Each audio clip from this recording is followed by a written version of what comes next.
ఈనాడు వేదికను అలంకరించిన మన తెలుగుదేశం పార్టీ అధ్యక్షులు సీమాంధ్రకు కాబోతున్న ముఖ్యమంత్రి నారా చంద్రబాబు నాయుడు గౌరవనీయులు నారా చంద్రబాబు నాయుడు గారికి, అలాగే పాలిట్ బ్యూరో సభ్యులకు, తెలుగుదేశం పార్టీ పాలిట్ బ్యూరో సభ్యులకు, నాయకులకు, ఇక్కడికి తరలి వచ్చిన అశేష తెలుగుదేశం పార్టీ కార్యకర్తలకు, ఎన్టీఆర్ అభిమానులకు, నా అభిమానులకు అందరికీ ముందుగా నా హృదయపూర్వక నమస్సుమాంజలు తెలియజేసుకుంటున్నాను. ఈరోజు మనందరికీ ఒక పండుగ దినం. ఈనాడు విశ్వవిఖ్యాత నట సార్వభౌముడు మనందరి అన్న నందమూరి తారక రామారావు గారి జయంతి ఈరోజు పుట్టినరోజు, 92వ పుట్టినరోజు. అలాగే తిరిగి మన తెలుగుదేశం పార్టీ సీమాంధ్రలో అధికారంలోకి వచ్చిన సందర్భంగా ఈ రెండు పండుగల్ని జరుపుకోవడానికి ఇక్కడికి విచ్చేసిన మీ అందరూ కూడా నా అభినందనలు తెలియజేసుకుంటున్నాను. ఒకసారి మనం గతంలోకి వెళ్తే మరి కరెక్ట్గా ఒక 92 సంవత్సరాల క్రితం మన అదృష్టం రామారావు గారు మన జాతిలో పుట్టడం. ఆనాడు ఆయన చలనచిత్ర రంగంలో ఒక ఎదురులేని కథానాయకుడిగా, మగటం లేని మహారాజుగా కిరీటాలు ధరించి ఎన్నో చిత్రాల్లో విభిన్నమైన పాత్రలు, అటు పౌరాణికాలు కానివ్వండి, జానపదాలు కానివ్వండి, లేకపోతే చారిత్రాత్మక చిత్రాలు కానివ్వండి, విభిన్నమైన చిత్రాల్లో నటించి మన తెలుగు జాతికి చలనచిత్ర రంగపరంగా ఆయన ఒక గుర్తింపు తీసుకొస్తే, ఆ తర్వాత పాత్రలన్నింటినీ ఎమరవేసుకుని ప్రజలు వాళ్ళు పడుతున్న బాధలు వాటన్నింటినీ ఆయన స్వీయంగా అనుభవించి, తర్వాత ఆయన ఎప్పుడైతే మన తెలుగు జాతి ఆత్మాభిమానం ఢిల్లీ వీధుల్లో తాకట్టు పెట్టబడుతుంటే, అపాసపాలవుతుంటే, ముఖ్యమంత్రుల్ని మన చొక్కాలు రోజు బట్టలు మారుస్తూ ఉంటే చూడలేక ఆనాడు ఆయన ప్రజల యొక్క కష్టాల్ని తీర్చడం కోసం, అలాగే మన తెలుగు జాతి యొక్క ఆత్మ గౌరవాన్ని కాపాడడం కోసం, నిలబెట్టడం కోసం ఆనాడు ఆయన రాజకీయ రంగ ప్రవేశం చేసి తెలుగుదేశం పార్టీని స్థాపించడం జరిగింది. మరి ఆనాడు ప్రజలకు కావలసిన కనీస అవసరాలైన గూడు గుడ్డ, అలాగే ఇక్కడ మండల వ్యవస్థ రద్దు, మండల వ్యవస్థను తీసుకొచ్చి పటేల్ పటవారి వ్యవస్థను రద్దు చేసి, అలాగే మహిళలకు ఆస్తిలో సమాన హక్కు కల్పించి చట్టసభల్లో 33% రిజర్వేషన్ల కోసం పోరాడి, అలాగే మహిళల కోసం ఎన్నో విశ్వవిద్యాలయాలను స్థాపించిన మహానుభావుడు నందమూరి తారక రామారావు గారు. అలాగే కిలో బియ్యం 2 రూపాయలకి, ఇలా ఎన్నో సంక్షేమ విప్లవాత్మకమైన పథకాలను ప్రారంభించిన మహానుభావుడు నందమూరి తారక రామారావు గారు. మన దేశంలోనే ఇంకా ఏ రాష్ట్రంలో అంతవరకు లేని పథకాన్ని ప్రవేశపెట్టి మిగతా అందరూ కూడా వాటిని ఆచరించే విధంగా మొదలుపెట్టిన మహానుభావుడు పథకాలు నందమూరి తారక రామారావు గారి. అలాగే ఆనాడు మరి అందరూ అనుకున్నారు, ఒక నటుడు ఏమిటి కొండతో పొట్టేలు ఢీకొన్నట్లు, సింహరాజు మన కుందేలు ఎదిరించినట్లు, ఎంత మొండి ధైర్యం, ఎంత అహంకారం అని వాళ్ళకి తెలియలేదు. ఎంతో మొండి ధైర్యం, ఎంతో అహంకారం ఉన్న వాళ్ళ మదాన్ని అణచడం కోసం ఆనాడు రామారావు గారు రాజకీయాల్లోకి వచ్చారండి. తర్వాత అదంతా చరిత్ర అందరికీ తెలిసిందే మనందరికీ. తర్వాత ఇప్పుడు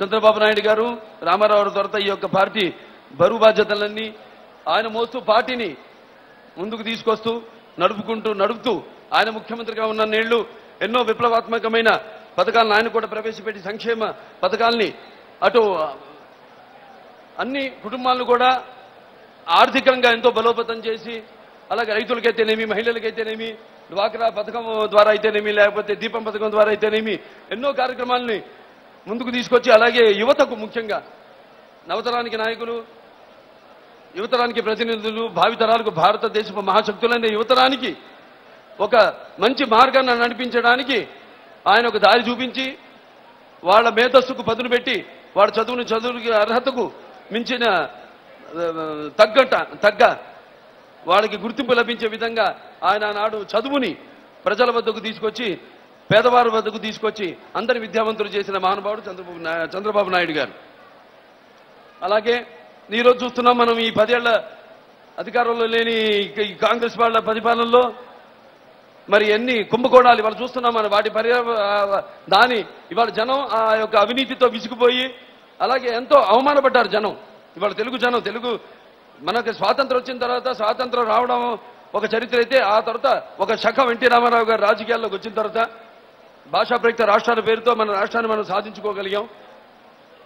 మరి ఈనాడు ప్రతి తెలుగువాడు అవమాన భారంతో కింగిపోయి దానికి సమాధానంగా ఈనాడు మొన్న జరిగిన ఎన్నికల్లో ఇచ్చిన సమాధానమే ప్రజాస్వామ్యానికి నిజమైన అర్థమని నేను అనుకుంటున్నాను.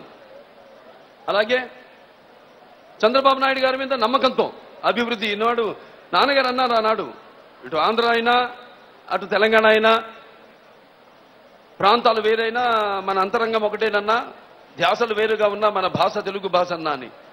మనం విడిపోయినా అందరి మన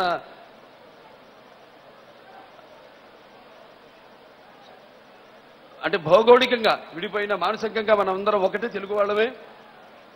తెలుగువాడు చాలా తెలివైన వాళ్ళు, ఎప్పుడు ఎవరికి ఎలా ధీటైన సమాధానం చెప్పాలో చెప్పగలిగేటంత ఎంతో చైతన్యం గల జాతి మన తెలుగు జాతి. అటువంటిది మొన్న ఎన్నికల్లో మీరంతా సరైన సమాధానం చెప్పి అభివృద్ధి కోసం మీరు ఓటేశారు. చంద్రబాబు నాయుడు గారి ఒక నాయకత్వంలోనే ఈ రాష్ట్రం అభివృద్ధి చెందుతుంది అని మీరంతా ఆమోదయోగ్యం తెలియజేశారు. మీ అందరికీ మరొకసారి పార్టీ మొదటి నుంచి కూడా మన తెలుగుదేశం పార్టీకి ఉన్న కార్యకర్తలు మన దేశంలోనే ఏ పార్టీకి లేదు. ఇవాళ 10 ఏళ్ళు మనం ఒక ప్రాంతీయ పార్టీ 10 ఏళ్ళు ఇలా ప్రతిపక్షంలో ఉంటూ ఇంకా సస్టైన్ అవ్వడం అంటే అది మామూలు విషయం కాదు. ప్రతి కార్యకర్తలు ఎంతో అంకిత భావంతో, ఎంతో క్రమశిక్షణతో సుశిక్షితులైన సైనికులుగా నాయకులు మారుతున్నా సరే పార్టీని వీడకుండా జెండాని మోస్తూ 6 నిమిషాలు రేయింబవళ్ళు పార్టీ కోసం శ్రమపడ్డారు మీరంతా.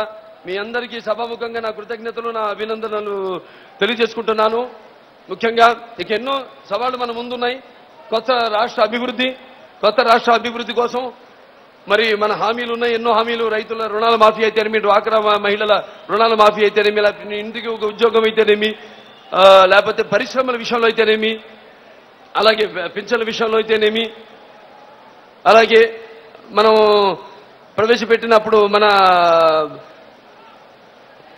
మేనిఫెస్టోలో ప్రవేశపెట్టిన బీసీ సబ్ ప్లాన్ని ప్రవేశపెట్టి తప్పకుండా అమలు చట్టం తీసుకొస్తామని, అలాగే 10,000 కోట్ల రూపాయల ఈ యొక్క బీసీ సబ్ ప్లాన్ని కూడా ప్రవేశపెట్టి అమలు చట్టం చేస్తారని, ఇంకా ముందు ఎన్నో పారదర్శక ప్రతి ప్రాంతం నమూనాని తయారు చేసి దాంట్లో ఉన్న సహజ వనరులను, అలాగే ఇక్కడ ఉన్న అవకాశాలను, అవసరాలను అన్నింటినీ కూడా పరిగణలోకి తీసుకుని అక్కడ ప్రభుత్వ ఉద్యోగులతో కూడా మమేకమై వారి సహాయ సహకారాలతో తప్పకుండా ఈ రాష్ట్రాన్ని ముందుకు తీసుకెళ్లే ఏకైక నాయకుడు మన చంద్రబాబు నాయుడు గారే అని మీ అందరికీ ఈ సభాముఖంగా తెలియజేసుకుంటూ,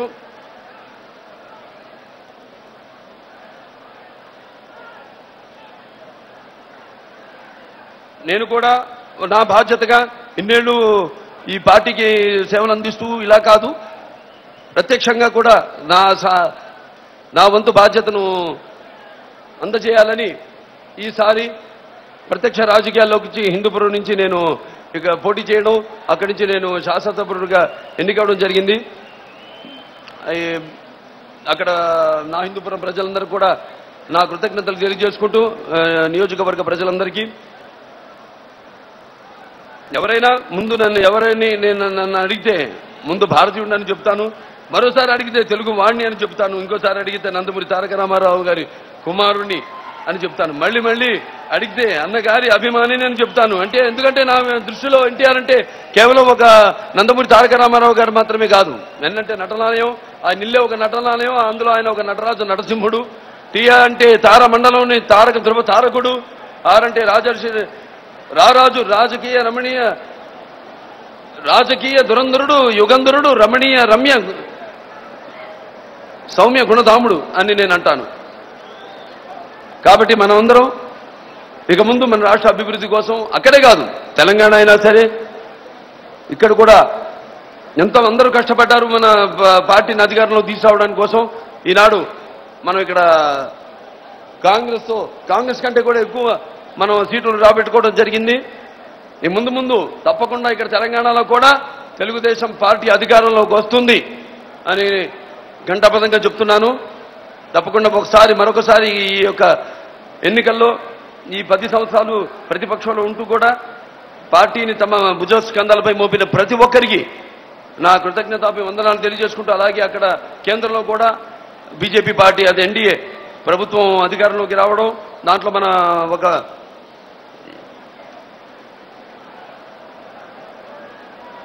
వాళ్ళని బలపరిచిన పార్టీగా మనకు కూడా తప్పకుండా మనకు కావలసిన నిధులైతేనేమి, లేకపోతే మనకు కావాల్సిన ఈ ప్రాజెక్టుల విషయంలో అయితే పర్మిషన్లు, లేకపోతే జలాలకు సంబంధించిన విషయాలు అయితేనేమి, అన్నింటిలోనూ వాళ్ళ సహకారాలు తీసుకుని తప్పకుండా ఇద్దరిది ఒకటే దృష్టి, అది అభివృద్ధి. అటు మోడీ గారితేనేమి, ఇక్కడ చంద్రబాబు నాయుడు గారిది అయితేనేమి, తప్పకుండా వాళ్ళ సహకారంతో ఇక్కడ చంద్రబాబు నాయుడు గారి నాయకత్వంలో తప్పకుండా మన రాష్ట్రం ఈ యొక్క దేశంలోని అగ్రగామిగా అన్ని రంగాల్లోనూ అభివృద్ధి చెందుతున్నాయి, గుర్తింపు పొందుతున్నాయి తెలియజేసుకుంటూ మీ అందరి దగ్గర నుంచి నేను సెలవు తీసుకుంటాను. జై తెలుగుదేశం, జై తెలుగుదేశం, జై తెలుగుదేశం. ఎన్టీఆర్, ఎన్టీఆర్, ఎన్టీఆర్.